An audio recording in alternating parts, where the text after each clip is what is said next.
ਤੁਹਾਡਾ ਸਾਰਿਆਂ ਦਾ ਮੇਰੇ YouTube ਚੈਨਲ ਤੇ ਬਹੁਤ ਬਹੁਤ ਸਵਾਗਤ ਹੈ ਜੀ।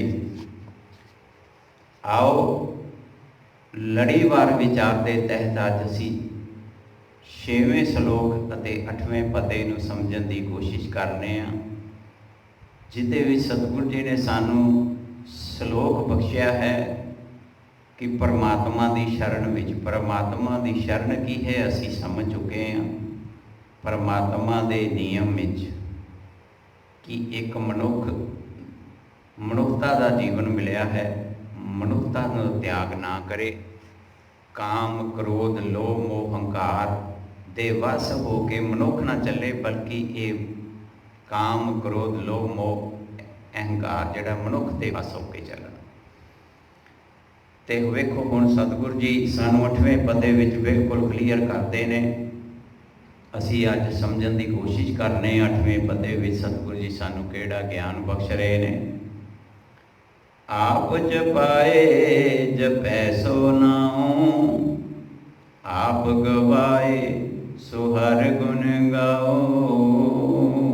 ਲਓ ਜੀ, ਪਹਿਲਾਂ ਕਹਿੰਦੇ ਨੇ ਆਪ ਜਪਾਏ। ਜਿਹਨੂੰ ਮੇਰੇ ਸਤਿਗੁਰੂ ਜੀ ਨੇ ਆਸਾ ਦੀ ਵਾਰ ਵਿੱਚ ਸ਼ਲੋਕ ਵੀ ਬਖਸ਼ਿਆ ਹੈ, ਆਪੀ ਨੇ ਆਪ ਸਾਜਿਓ ਆਪੀ ਨੇ ਰਚਿਓ ਨਾਉ। ਵੇਖੋ ਗੁਰੂ ਪਿਆਰ ਵਾਲਿਓ, ਜਿੰਨਾ ਚਿਰ ਅਸੀਂ ਸਾਰੀ ਗੁਰਬਾਣੀ ਨੂੰ ਸਮਝਦੇ ਨਹੀਂ ਨਾ, ਚੰਗੀ ਤਰ੍ਹਾਂ ਪੜ੍ਹਦੇ ਨਹੀਂ, ਤੇ ਉਤਨਾ ਚਿਰ ਸਾਨੂੰ ਗਿਆਨ ਪ੍ਰਾਪਤ ਨਹੀਂ ਹੋ ਸਕਦਾ। ਇਸ ਲਈ ਇੱਕ ਓਂਕਾਰ ਤੋਂ ਲੈ ਕੇ ਅਸੀਂ ਸਾਰੀ ਬਾਣੀ ਨੂੰ ਪੜ੍ਹਨਾ ਹੈ। ਵੇਖੋ 9ਵੇਂ ਪਾਤਸ਼ਾਹ ਜੀ ਦੇ ਸ਼ਲੋਕ ਤੇ ਉਦੋਂ ਬਾਅਦ ਫਿਰ ਮੁੰਦਾਵਣੀ ਵੀ ਲਿਖਿਆ ਹੋਇਆ ਹੈ। ਸੋ ਜਿੰਨਾ ਚਿਰ ਸਾਰੀ ਬਾਣੀ ਨੂੰ ਨਹੀਂ ਸਮਝਾਂਗੇ ਉਹਨਾਂ ਚਿਰ ਸਾਨੂੰ ਸਮਝ ਨਹੀਂ ਆਵੇਗੀ। ਕਿ ਵੇਖੋ ਹੁਣ ਇੱਥੇ ਕਹਿੰਦੇ ਨੇ ਆਪ ਜਪਾਏ ਤੇ ਫਿਰ ਕਹਿੰਦੇ ਆਪ ਗਵਾਏ। ਹੁਣ ਇਹਨਾਂ ਚੀਜ਼ਾਂ ਨੂੰ ਸਮਝਣ ਲਈ ਵੀ ਗੁਰਬਾਣੀ ਨੂੰ ਸਮਝਣਾ ਪਵੇਗਾ ਪਹਿਲਾਂ। ਸੋ ਸਤਿਗੁਰੂ ਜੀ ਕਹਿੰਦੇ ਨੇ ਕਿ ਜਿਹੜਾ ਗੁਰੂ ਦਾ ਸਿੱਖ ਆਪ ਸਮਝਣਾ ਚਾਹਵੇ, ਜਪੈ ਸੋ ਨਾਉ ਨੂੰ ਪਤਾ ਲੱਗੇਗਾ ਕਿ ਉਹ ਆਪਣੇ ਅੰਦਰ ਝਾਤੀ ਮਾਰਾਂਗੇ ਤੇ ਮੈਨੂੰ ਪਤਾ ਲੱਗੇਗਾ ਕਿ ਮੈਂ ਕਿਹੜੇ ਗੁਣਾਂ ਦੇ ਨਾਲ ਜੀਵਨ ਜਿਉਣਾ ਤੇ ਕਿਹੜੇ ਅਵਗੁਣਾਂ ਦਾ। ਉਹ ਅਵਗੁਣ ਵੀ ਮੇਰੇ ਵਿੱਚ ਹੀ ਪਏ ਨੇ ਤੇ ਉਹ ਗੁਣ ਵੀ ਮੇਰੇ ਵਿੱਚ ਹੀ ਪਏ ਨੇ। ਹੁਣ ਇਹ ਧਿਆਨ ਮੈਨੂੰ ਕਰਨਾ ਪਵੇਗਾ ਕਿ ਮੈਂ ਕਿਹੜੇ ਗੁਣਾਂ ਨਾਲ ਜੀਵਨ ਜਿਉਣਾ ਤੇ ਕਿਹੜੇ ਅਵਗੁਣਾਂ ਦਾ ਤਿਆਗ ਕਰਨਾ ਹੈ।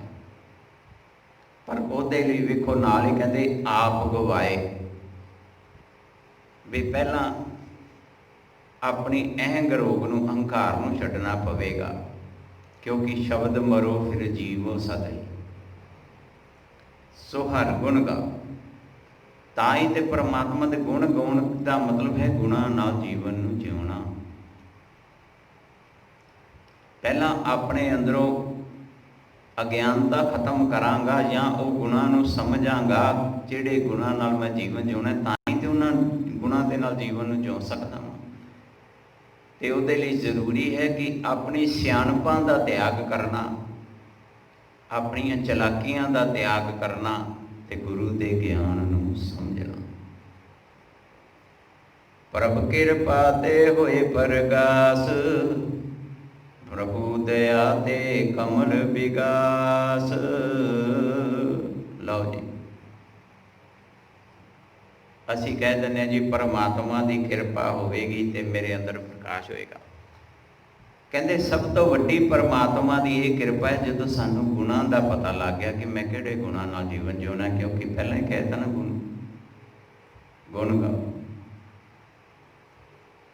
ਆਪਣੀ ਸਿਆਣਪਾਂ ਨੂੰ, ਆਪਣੀ ਅਗਿਆਨਤਾ ਨੂੰ ਛੱਡ ਕੇ ਗੁਣਾਂ ਦੇ ਨਾਲ ਜੀਵਨ ਜਿਉਵਾਂਗਾ ਤੇ ਸਤਿਗੁਰੂ ਜੀ ਕਹਿੰਦੇ ਨੇ ਅੰਦਰ ਪ੍ਰਕਾਸ਼।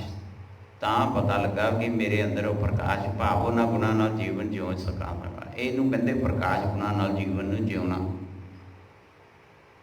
ਤੇ ਸਤਿਗੁਰੂ ਜੀ ਕਹਿੰਦੇ ਨੇ ਉਹਦੇ ਵਾਸਤੇ ਹੈ ਪਰਮਾਤਮਾ ਦਾ ਗੁਣ ਦਇਆ। ਜਦੋਂ ਦਇਆ ਪੈਦਾ ਹੋਊਗੀ ਤੇਰੇ ਅੰਦਰ ਸਮਝ ਕਮਲ ਦਾ ਪ੍ਰਕਾਸ਼, ਜਿਵੇਂ ਕਮਲ ਖਿੜਦਾ ਤੇ ਸੁਗੰਧਤ ਦਿੰਦਾ, ਫਿਰ ਭੰਵਰੇ ਭੱਜੇ ਆਉਂਦੇ। ਸੁਗੰਧਤ ਭਾਵ ਜੇ ਇਨਸਾਨ ਚਾਹੁੰਦਾ ਕਿ ਮੇਰੇ ਅੰਦਰ ਸੁਗੰਧੀ ਪੈਦਾ ਹੋਵੇ ਤੇ ਉਸ ਸੁਗੰਧੀ ਨੂੰ ਸਮਝਣਾ ਵੀ ਤੇ ਮੈਨੂੰ ਹੀ ਪਵੇਗਾ ਨਾ।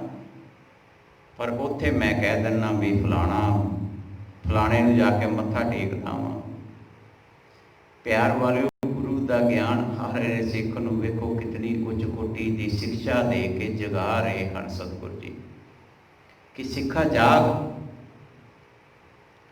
प्रभ सो प्रसन्न बसै मन सोए, प्रभ दया ते मत उत्तम होए।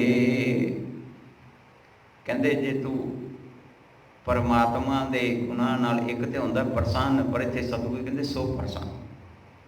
इन्ना आत्मक खेड़ा बस तेरा मन दे विच किते परमात्मा का सिद्धांत टिक जाए। मन सोए, मन दे विच परमात्मा का सिद्धांत टिक जाए। ताई तो कहते प्रभ दया, परमात्मा का गुण सब तो पहला ही गुण है दया। मत उत्तम होए, कहते तेरी मत बड़ी उच्च कोटि की हो जाएगी। फिर गुरु साहब जी बाणी कहते मत विच रतन जवाहर माणिक, जे एक गुर की सिख सुनी। गुरु की सिक्ख्या नूं सुन लीए, जो ज्ञान की सिक्ख्या सानू दे रहे हैं, उस सिक्ख्या नूं सुन लीए तो ये मत जिहड़ी है रतन जवाहर माणिक। देखो कितनी अनमोल है ये मत।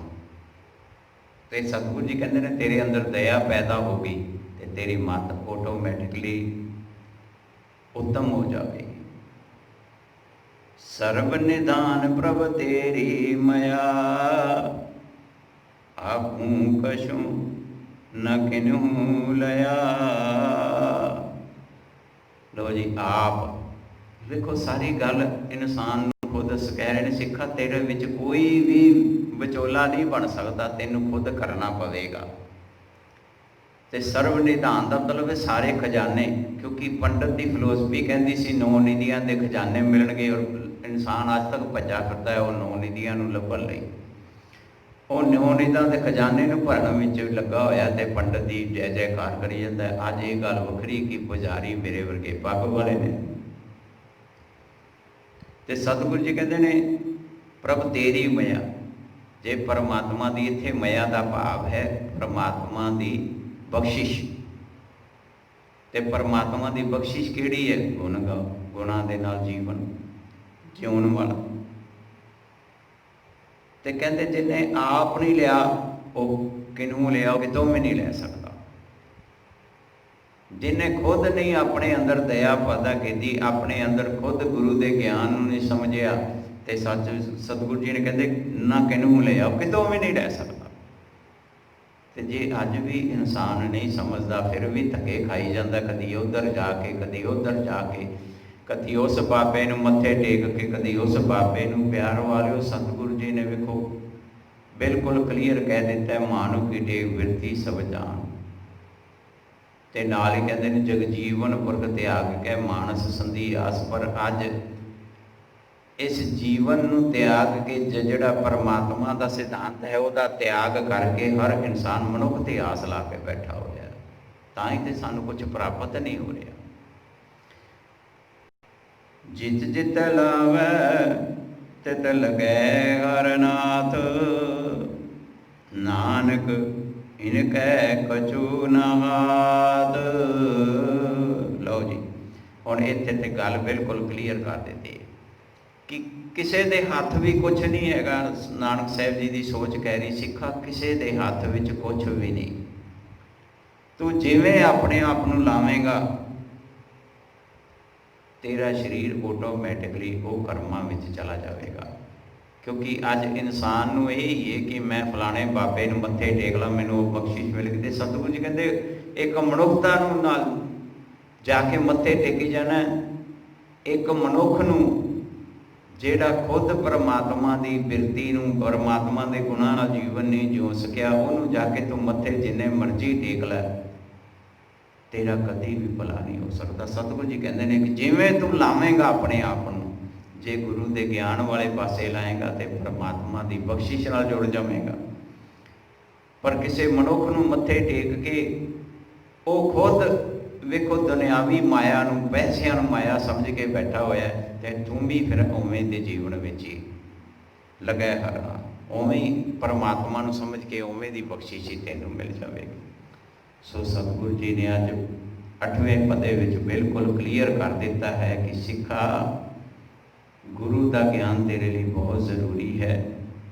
ਗੁਰੂ ਦੇ ਗਿਆਨ ਨੂੰ ਸਮਝ, ਪਰਮਾਤਮਾ ਦੀ ਸ਼ਰਨ ਵਿੱਚ ਪਾ, ਪਰਮਾਤਮਾ ਦੇ ਸਿਧਾਂਤ ਵਿੱਚ ਆਪਣੇ ਆਪ ਨੂੰ ਲੈ ਆ ਤੇ ਕਾਮ, ਕ੍ਰੋਧ, ਲੋਭ, ਮੋਹ ਤੇ ਅਹਮ ਇਹ ਤੇਰੇ ਅੰਦਰ ਅਗਿਆਨਤਾ ਖਤਮ ਹੋ ਜਾਵੇ, ਤੇਰੇ ਅੰਦਰ ਦਇਆ ਪ੍ਰਗਟ ਹੋਵੇਗੀ ਔਰ ਦਇਆ ਦੇ ਵਿੱਚ ਹੀ ਪਰਮਾਤਮਾ ਦੀ ਬਖਸ਼ਿਸ਼ ਸ਼ੁਰੂ ਹੋਵੇਗੀ। ਵਾਹਿਗੁਰੂ ਜੀ ਕਾ ਖਾਲਸਾ, ਵਾਹਿਗੁਰੂ ਜੀ ਕੀ ਫਤਿਹ।